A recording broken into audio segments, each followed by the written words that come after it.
All right, welcome back. So in this video, we are looking at sensing over here. We're going to use this ask tool, and for this, it just has what's your name, but you could type in whatever you wanted to in there.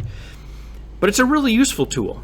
So I can actually give an event here. Let's go ahead and just get started with this. So we'll go ahead and drag the spacebar out, and we'll just say, we'll press the spacebar and it says, what's your name?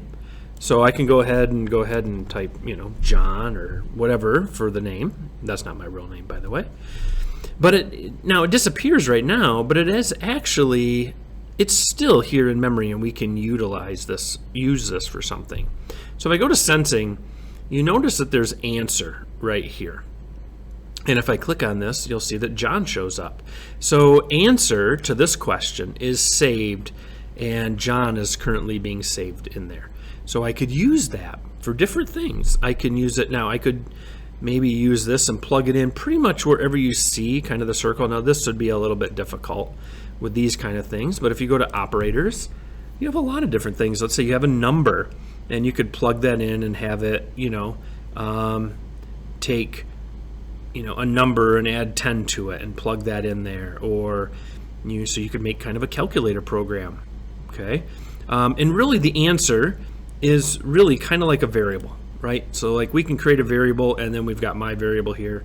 It's a very similar concept. It's just they kind of have this ready-made for you. So you can say any question you want, and then that answer that is typed in there will be in memory, and you can use that, whether it's using the operators like these. Maybe you have a number and you could plug it in there and pick a random number. You could have it join.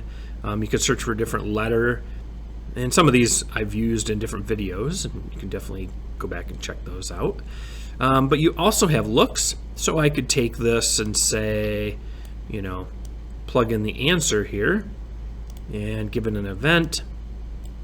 So we'll say like letter A, and we'll just go ahead and hit that, and you'll see that John shows up. So this is a really great tool that you can use. You don't have to worry about going and creating a variable. You could just go ahead and plug in, ask a question and use that answer wherever you need to use it. You could use it, whether it's in a calculation. You could use it for finding, a name of the user playing your program or your game. So it's a really helpful tool. Highly recommend using these. It's very, very helpful. All right. Just something to kind of, one more thing to talk about, with Scratch, right? So hopefully this helps your coding, and you can apply this and can make great things with your coding. So hopefully this helps, and good luck.